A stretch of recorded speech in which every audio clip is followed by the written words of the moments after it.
Bonjour à tous, je suis Pauline Pinault, actuellement en stage de 6 mois au sein de Bouygues Telecom en tant qu'acheteuse IT Software pour le service de la direction des achats. Après cet aperçu sur l'entreprise, partons à la découverte du service de la DAC. Aujourd'hui, ce service regroupe près de 60 acheteurs dans un flex office.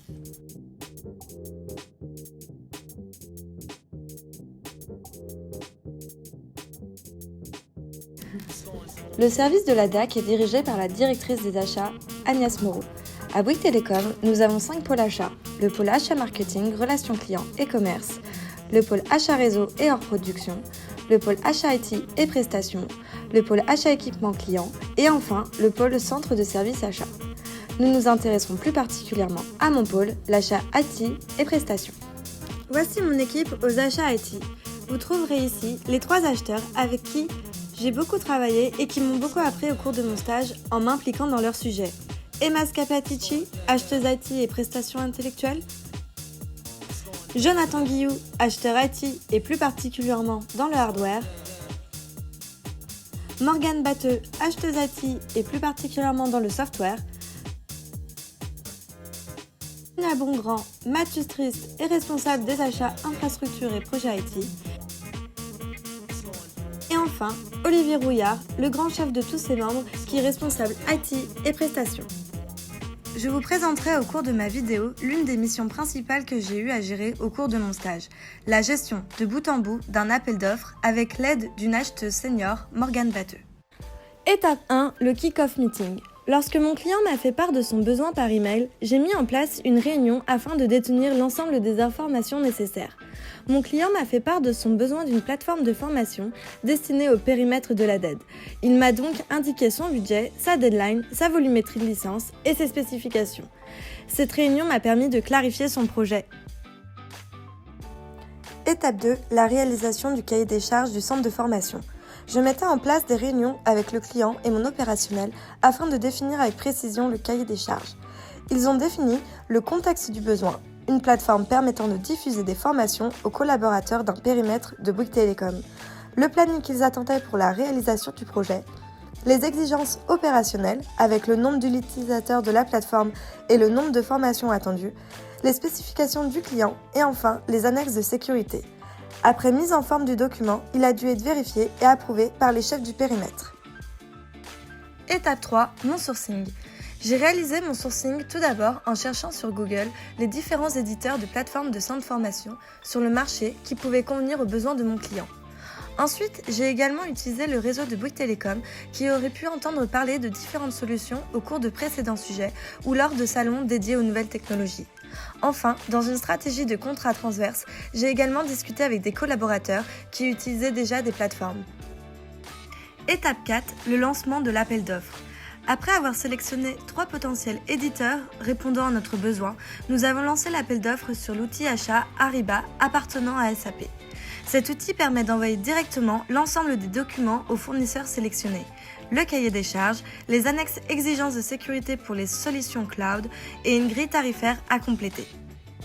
Étape 5, analyse des offres et soutenance. Après réception des réponses à l'appel d'offres par les fournisseurs, 2 semaines plus tard, j'ai commencé à décortiquer, analyser et comparer leurs offres suivant les critères suivants.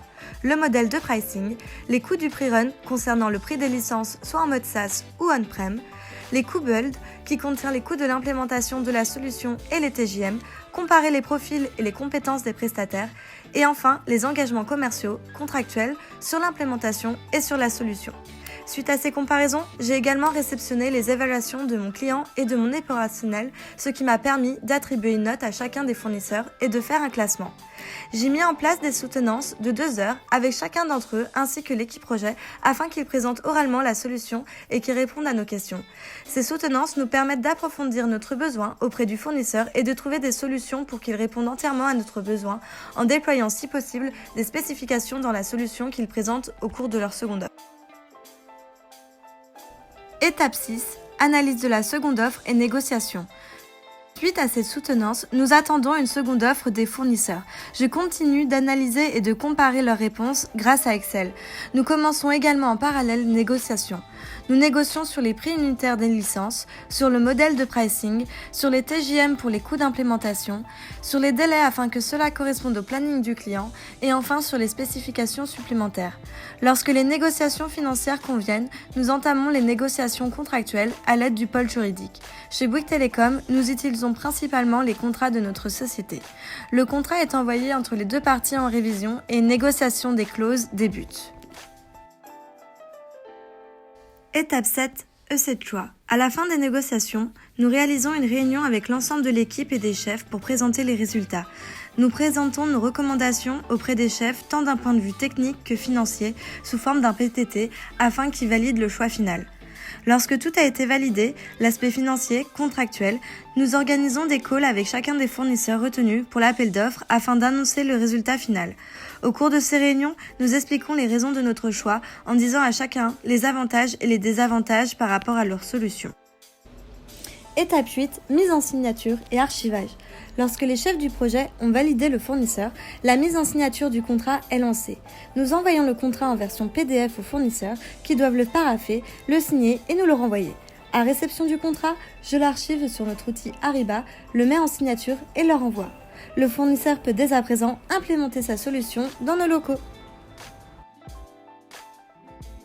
Au cours de mon stage, j'ai également effectué d'autres missions telles que la gestion de sujets en gré à gré, le renouvellement de contrats, la mise en place d'un Enterprise Licenses Agreement et la mise en place d'annexes RGPD dans les anciens contrats. Pour conclure cette vidéo, je voulais remercier mon équipe et notamment ma tutrice Sonia Bongrand pour m'avoir offert l'opportunité d'apprendre auprès d'eux. Grâce à ce stage de 6 mois, j'ai pu enrichir mes connaissances sur le processus achat et les appliquer à travers diverses missions. J'ai gagné en autonomie, amélioré ma réflexion, développé mes connaissances en IT et appris à maîtriser un projet de bout en bout. Même si le chemin est encore long, ce fut une première expérience très enrichissante où j'en ressors grandi tant d'un point de vue professionnel qu'humain.